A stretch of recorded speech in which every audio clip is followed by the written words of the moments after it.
Hello, hello. Hello, friends. Hello. Um, it is such a weird day today. I keep looking out the window because I feel like my house is gonna blow over. Oh yeah, I can. Oh my god, it's snowing! It's No, snowing right this yeah, second. no, I know. It It's wasn't, been but it wasn't snowing. for me 2 seconds ago. Where have What? you been? Maybe it's been going across Barrie. And now it's It, over. no, it just hit me in the East End. Yeah. Yeah. If you're in Central Ontario right now, you know what we're talking about.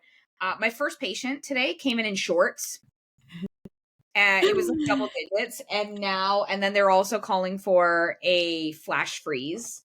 And super high winds, like enough to knock out all the power lines. Oh, great. Love that. So we love that for all of us. And like and if you have any little children, try dressing them on days like this. Just try. Try. Dare you. This this episode won't come out for a couple weeks, so we're gonna be well past that and hopefully into spring by the time you hear this. But I'm you'll afraid know this will take you right back to where this day felt. to this day. Um, but also, uh, like wind, snow, sleet, hail. But you mentioned power lines. I'd love to know where in your neighborhood do you have active power I lines? don't know, man. I don't know. Because where I live, all the power lines are buried in the ground. Did I pick the wrong term? I think I'm talking about the wrong thing. They're gonna I knock them out. No, I'm oh sure like the power will be knocked out, but like physically, will power lines come down? Not in my neighborhood. Um, actually only lives like 7 kilometers away from this Laura. is so I So put, not in my neighborhood either, to be honest. but my tree outside my window may or may not come through my window, so that's a real threat. Yeah, anyway, so it's weird. It's weird weather today. We don't know what's happening. I just had a lady come and do a quote for me to get shutters, and it's expensive. But anyways, we were talking about the weather, and she's like, "Yeah, like I don't really mind." I think she's like driving to Muskoka or something, but What? she's like, "I don't mind, like the snow or the rain, but what I don't want to drive in is a tornado." I'm like, "Me either, chick." These are the options. I was like, "Who would be driving in a I just tornado?" don't want to drive in an actual natural disaster. We could just avoid a tsunami. Like, well, Yeah, but that's easy going though. I mean, she's like up for anything, right? Yeah, Her name is Laura. except for tornado. Yeah. Okay. So, on that same note, there's a time change coming up. I literally thought this was ending. No, I think they debate it every year, man. I think they're like, should we do it? And then How do I get on this debate a panel committee? of time change experts get together and they're like, How do I how do hmm, I become a time change expert? I don't know. Because I Oh, will be on that panel. I think it's so stupid. And in fact, there's a pretty good amount of data that suggests like the world does not actually acclimate to it very well, and there's like an increase in like motor vehicle accidents and other Yes. things that happen at this time. So Yes. like, and you know what? I have to mentally, and then if you have little kids and you're listening, you know what this is like. You think an hour one way or the other wouldn't matter. It Oh, it does. matters. It matters. Nothing's ever mattered more. Honestly. And you know what? Personally, I can't spring forward. I've got no spring left in me. I'm tired and I just We will can't. not be springing. I will not be springing anywhere. You know what? Interesting. I found a couple things so number one, on Mondays after the start of daylight savings time, there's more workplace injuries, and the injuries are a greater severity compared to other Mondays. That's it. Cancel all the patients. I'm done with Yep. this. Daylight saving times, interestingly, has been linked to miscarriages for IVF patients. What? Mm-hmm. Dark and very strange. Yep. Daylight savings time has been shown to trigger mental illness, including bipolar, seasonal affective disorder, and seasonal affective. Sorry, I'm like reading three things. Anyways, bipolar and seasonal affective disorder. But a Danish study found an 11% increase in depression cases after a time change. These cases dissipated gradually after 10 weeks. Well, I'm going to be sad and depressed when I lose an hour of sleep, so count me in. Honestly, and like when you have kids, it's never fun. Okay. So let's just like paint a picture. So we we spring forward, which means we lose an hour, which is, you can just imagine the nightmare. But when you fall back and you allegedly gain an hour, my kids are just up at 4 a.m. instead of Right, 5. right. Yeah, it's not So I still end up just being awake when no one else is. right. It's perfect. Also, I wanted to look at other health risks. So again, you mentioned increased, lots of things. I mentioned depression, mood, but there Mhm. is an increased risk in, I think we all kind of know the heart attack risk. I feel like that's a well-known Yeah. thing. Um, but interestingly, so they're saying that we actually don't get, so essentially we're doing the daylight savings time to like give us benefits, but this article is actually highlighting all the things that don't benefit us at all. Then why are we So doing it? I have no idea. If anybody's listening to this, please, for the love of God, reach out to us in any way that you can on social media, email us. Please tell us what the reasoning is. We want to know. Yeah, like, do you want to know this? So daylight savings time was enacted to conserve energy, but today it may do the opposite. Benjamin Franklin invented the concept in 1784, We're going believing back that, to Benjamin Franklin. oh This is yeah, where this began. Oh allegedly, my right? God.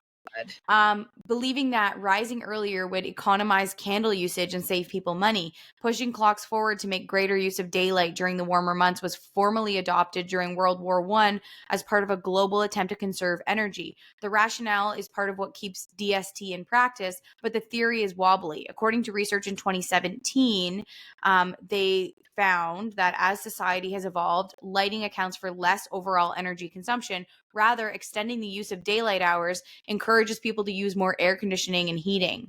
Yeah, that makes sense. So that's Stupid. that on that. And then also, more after work sunshine does not necessarily mean a healthier you. So they're talking about we function best when our sleep wake cycle follows the sun. We get sleepy due to melatonin release when it gets dark. In the spring, when we switch to daylight saving time, we increase the amount of light we're exposed to in the evening hours, which can interfere with sleep. So every year I hear that we are no longer doing daylight savings time, and every year We live that through does it. not happen. It's a So lie. it's a lie. What So I would pitiful. love it to stop, and I feel like I've made a good case for it to stop. Me too. One thing, Speaking of pains in the butt, bad transition. bad transition, Yeah, bad. don't keep me in charge of that. Oof, it's a tough So one. I keep seeing this on TikTok, and it's actually why I wanted to talk about it, specifically because it involves like, you know, that we deal with women's health. A lot of that is hormonal health and otherwise, but a lot of what I deal with is digestive health. Yeah, And we're actually seeing colon cancer being on the rise in young adults. And I find this very interesting. And so same. just to give a little bit of a background, in early 2023, the American Cancer Society reported that 20% of diagnoses in 2019 were in patients under the age of 55, which is double the rate from 1995. And rates of advanced disease increased by 3% annually in people under 50.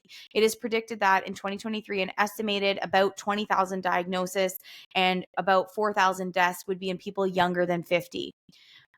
So they're talking about potentially reducing the screening to someone who's younger, because the screening right now starts at 50, and Mhm. they're trying to push the screening to be done younger, which I think is all well and good. I think the screening Mhm. should be done at 30. But my biggest concern and my biggest question is, why is colon cancer rising in younger That was people? my question too.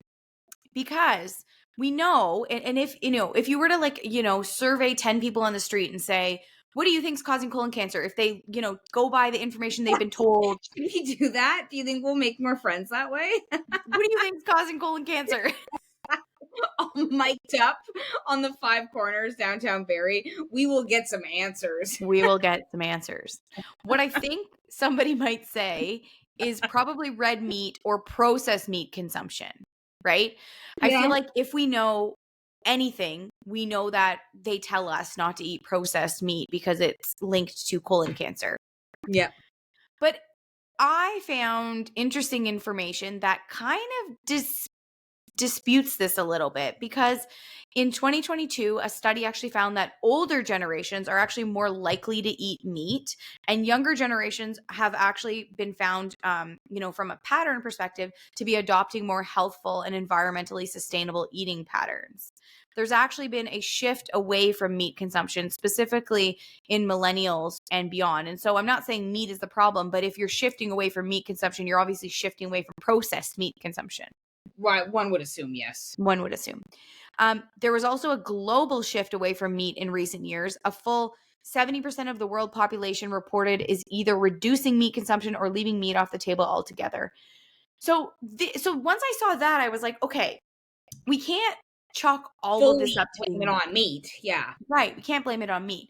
So something that I started looking into in the research started with everything we come back to: sedentary behavior. Yeah. And we know that if we're looking at cancer risk in general, sitting on your butt isn't helpful. No, it's not a good thing. Yeah. So sedentary behavior has been proposed as an independent factor in colorectal cancer. A recent meta-analysis of studies reported a 27% increased risk and 6% for rectal cancer when comparing to the highest amount of sitting to the lowest. Yeah. So That makes sense to me, honestly, when sometimes we don't have a ton of data to support our health recommendations, but we feel good about them because we can generally extrapolate findings from other conditions. So, for example, we do know that physical activity seems to provide better blood flow to other pelvic organs, and it's usually included as a helpful management strategy for conditions such as endometriosis, right? yep. um and again, we know when we're exercising, there's just better blood perfusion to pretty much all regions. I mean, muscles definitely at the time because they're being used, but it seems to promote better blood flow body wide, right? So I would presume that the mechanism would be fairly similar. um that being said, we also know that obesity is an independent risk factor for a multitude of different things, including different kinds of cancers. So encouraging physical activity is generally like a multiple birds with one stone kind of thing, right? So if we can eliminate obesity in general by physical activity, then that's probably going to be helpful in a multitude of ways, right? And it's conservative. There's not really a Yeah. whole lot of side effects, so we can generally feel pretty good about kicking people in the butt and telling them to get up more. Yeah. And I think also, on that same note, it's like just theorizing on all the other ways that this can be helpful. I think about lymphatic drainage being part of the picture. I Yeah. also think about, free radical quenching. We know that, cancer cells are essentially something that's left to be unhinged. Yeah. And if we can quench those free radicals, we are essentially getting rid of those cancer cells. We know that being able to create proper cell turnover is really important. And if we do that in an incorrect way, we are more likely to have cancers. And so I think looking at the bigger picture, exercise is never a bad idea, ever once. Never. Never. So I think that's an interesting concept to, especially if we're relating it to like the same type of concept as something like endometriosis. We know what's the problem with endometriosis. The immune system is not cleaning up something that should be cleaned up, essentially, that's growing where it's not supposed to. And essentially, a dysregulated immune system likely increases the risk of certain types of cancers as well. So if we can help, we know that exercise increases immune function and helps with immune dysregulation and all of those pieces. I also have to go back, and I know that you had made a comment on keto, so I want to talk about that. Yeah. So one of the things I was kind of interested, I was like, okay, so like, I'm confused as to what their proposed reasoning is for all of this. And then I was sort of thinking into it. Okay, well, gun to your head, Ashley, what do you think are some of the proposed reasons for this sharp increase in colon cancer in young people? And one of the things I query was or is what we're going to see in the future from our keto folks. So anybody that's listening to this and is alive and has ears has probably heard of the ketogenic diet. Mhm. And what I see mostly, because again, I mostly treat women, is I work with a lot of women and counsel them that carbs are not the devil. So a lot of the women I work with are dead afraid of carbohydrates in general, which also makes it notably harder for them to get the recommended fiber amounts that they should daily. Mhm. So I'm curious, by having those shifts to higher fat diets, less carbohydrates, less fiber, what we're going to see in the future that way, in terms of digestive health, in terms of just generally the microbiome, things like that. Because I don't picture it being great, to be honest. No. That's me throwing my hat in the ring and saying, I think some of these dietary fads and shifts are not the best for digestion. Yeah, and we're even seeing this with like the carnivore diet, right? Yeah. Same principle. People are it's even worse than keto. People are literally eating meat and cheese and sticks of butter. And it's Get on like, you. how are you getting, you're literally not getting one vegetable in the day. I don't understand. There's no I fiber. tell you that my father and my brother were like on this diet, and they presented it to me like it was the great, this was like at like, yeah, this was like at a family event. They were like, we're trying this diet. My brother had lost a bunch of weight. And I was already like, oh God, like as soon as somebody brings a diet to my attention, I'm like guaranteed to hate it, right? And they're like, we're on the carnivore diet. And I was like, what? It's Well, like when the you take first time I ever away, did. I was you like, literally take perfect. away all food groups. Okay. Also in two gentlemen, I can't speak for my brother, but I can speak for my father, that has, or has been dealing with high blood pressure, high Ugh. cholesterol. Yeah, I was like, Dad, this is not the move, my friend. This is not the move. But for anybody listening to this that might be, a healthcare provider, or even just, a professional in their own field, do your parents listen to you about anything? No. About anything that you are professionally competent to speak about? Because I No. can tell you for free, mine don't. They'll Yeah. always seek my opinion and be like, my mom will be like, what do you think of this imaging finding? What does this mean? And I'll explain it and, what I would do about it. She's like, I'm going to go do whatever else. I'm like, Yeah. good talk. Good Good talk. chat. You know Good. what? My husband doesn't listen to me either, so Oh, no, it's they don't totally do that either. Yeah. no. But I think, I think we've gone like so far off the rails when it comes to nutrition and diet in general. It's like we go to these extremes. It went from like low fat diet to like no carb diet to, Right. no food groups other than meat and cheese diet. It went Right. from eggs are bad, and then they're like, no, eggs aren't bad, cholesterol's good, which cholesterol is good, but then they're like, eat all cholesterol, nothing else. Right. Like, okay, like, come on. This Yeah, is aggressive. and again, we go back to the microbiome perturbances that we know increase the risk of colon cancer, right? Like, how can we know that having specific fibers, if you're getting no fiber or lack thereof? I always tell patients, we talk about protein, which protein is so important, but caveat is that you can go, I challenge you, I don't challenge you, don't actually do this, but I probably you won't could anyway, go. but go ahead. You could go, you could eat fast food every day, all day, for every meal, and you could hit your protein goals. True.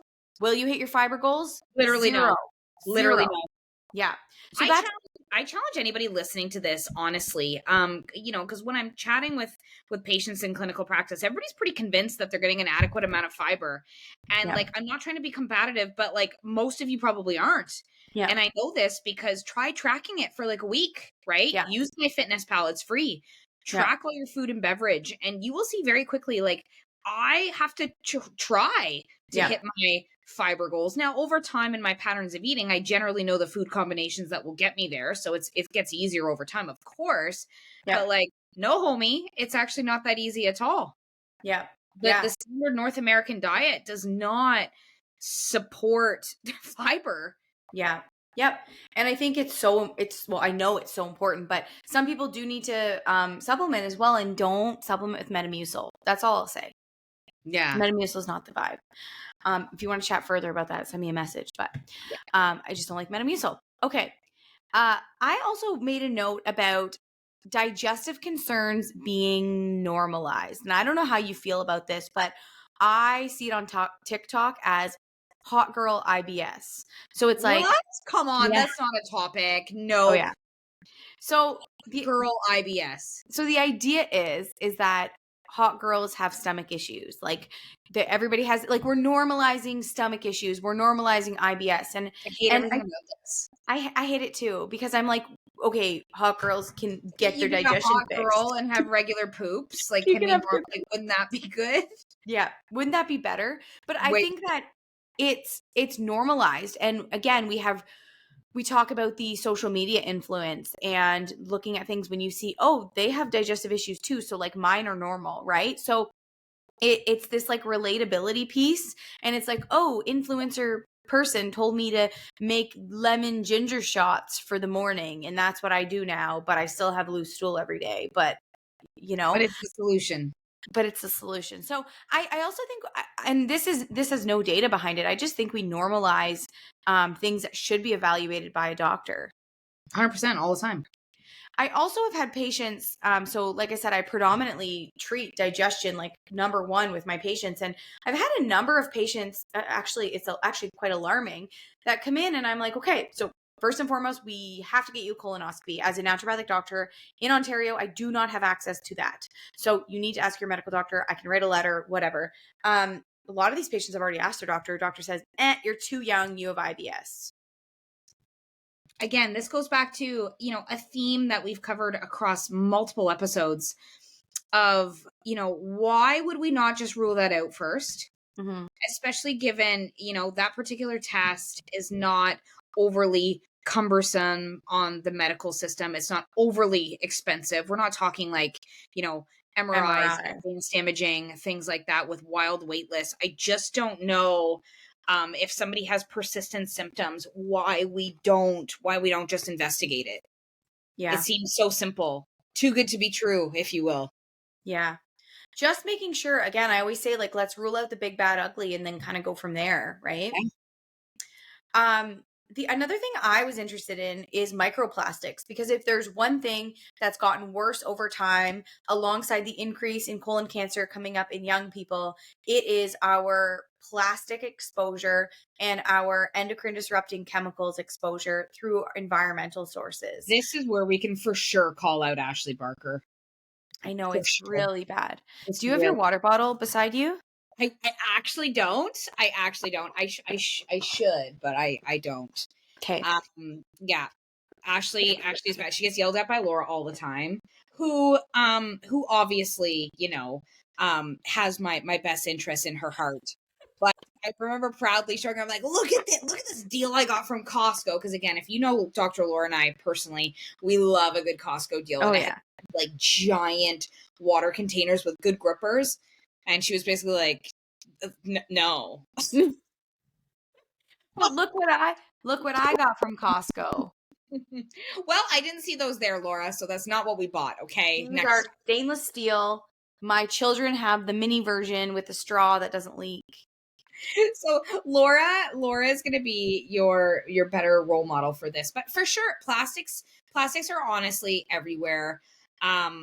And I know we've talked about this before, because genuinely I didn't know. So I'm not sure that our other listeners would know either.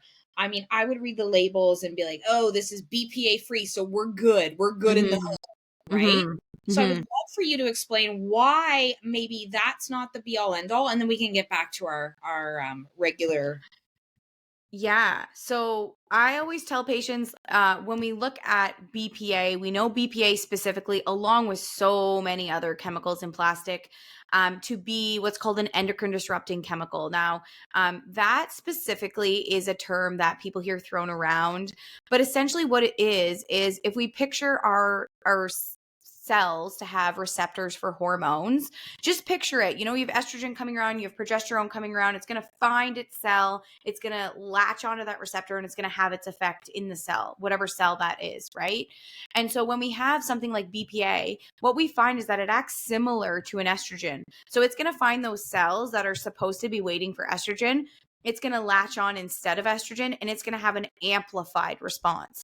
And so we know that it's associated with a lot of things like fibroids, endometriosis, all the way to cancer. So we know that these are bad in general. We know that they've been linked to a lot of different things, but it's interesting because BPA has been substituted with a chemical called BPS, and BPS has actually been shown to be worse, if not How the same. sneaky is that? How sneaky is that, though? Right. I know. So that's why I just go for plastic free, because in my opinion, when we start to look at the big world of environmental medicine, we can go down the rabbit hole of everything from your clothing to your mattress to your sheets to your, makeup products. Like, I always look at what are the controllables and what can you afford? Because at the end of the day, I control a few things. They are my water bottles, the food containers I eat out of. I look at the Dirty Dozen and the Clean 15. I try my best to get things organic that are around the Dirty Dozen. What I don't do, and I'm going to be very honest, I try to, if I'm painting my home, I will either give A, lots of ventilation, or B, get a really healthy paint. But if in terms of like mattresses and sheets and clothing, I don't get, the flame retardant free and all of those things, because it's just beyond what I And it can all adds personally up do. too, right? Like, we're not, for those that don't know us, or maybe they assume we're not rich. No, We don't have any money. no. If I So, wanted money, I wouldn't have gone into this career. yeah, same. We would have picked something else. And we do fine, but these are Yeah. not the money making careers. I'll tell you And that for correct. free. And we don't, having children and families, those costs definitely add up, right? Totally. Versus So Dr. Ashley probably could afford a better water bottle for those. for sure, for sure. Right. So we know that BPA in our drinking materials, eating materials, not good, but neither is any plastic alternative. We also know that, parabens in our makeup products has a similar effect. And so I was interested in looking for the connection between plastics and colorectal cancer, because I know that we have been exposed to more and more plastics. And I actually read a study in my Free Hormone Society group recently about microplastics and how they've increased, and they're found in pretty much every single person's urine sample at this point in time, which is actually pretty scary. Yeah. And so in this study, they actually found they looked at several plausible mechanisms for how microplastics can disrupt the colonic mucus layer, thus reduce its protective effect, thus increase the likelihood of colorectal cancer. So I found that really interesting. And then I also found a specific link with BPA. BPA include data linking exposure to BPA with an increased risk of hormone-related cancers, such as those of the ovary, breast, prostate, and even colon cancer. It also can induce resistance to various chemotherapeutics, which I thought was very interesting. So that's kind of that. Now, preventative colorectal cancer screening is probably the best thing one person can do. Yeah. So really advocating for yourself, making sure you get those, fecal occult stool tests, or the FIT test is actually a better test at this point in time. But whatever screening, seeing a practitioner, assessing your symptoms, all of those things. But again, we talked about fiber, high fruit and vegetables, whole grains. We know that specifically soluble and insoluble fiber is really important. Have their role. Yeah. So we need to make sure that we're looking at those types of things, as well And as as always, keep your butt moving. keep your butt moving. Also, interestingly, connection, and I'm always going to bring this up, but there was an inverse association found between vitamin D and colorectal cancer. The cure-all. So That's get your like a vitamin D helpful all. tested. Yes. Really, like when it comes down to it, if you're thinking, wow, I can't afford to see a practitioner, I can't afford to do any of these things, here's the deal. Questions. Number 1, are you eating fiber? Number 2, are you eating protein? Number 3, are you drinking enough water? Number 4, are you drinking alcohol? Number 5, are you sleeping? Number 6, are you moving? Yeah, I would say those are like the foundations of health that would eliminate your need on the most part to hang out with the us's of the world. And I think if you do all of those things, I can guarantee anyone listening right now does not do all of those things. And so, do all of those things. Yep. And so, if you haven't, start there. Say, you can Google, how do I find out how much protein I need based on my weight? How do I, YouTube, free exercise, daily movement for beginners. Right. Right? So many resources, so many ways you can put this together. This is also one of the reasons why we wanted to create this podcast is how do we have conversations that are easy to understand and easy to digest and give you tangibles that you're like, okay, I'm walking away with this today. Yeah. Yeah. Or something to think about. Yes. On that note, I'm going to go do my strength workout. And I'm going to put away like 17 loads of laundry. Love every it. day for me. Love it. I'm going to turn that into physical activity. Yeah. Do squats in between each. Yeah. Well, thanks for listening to us, guys. As always, let us know what you want to hear and get in touch with us on social media, our email, or otherwise. Thanks so much. Bye.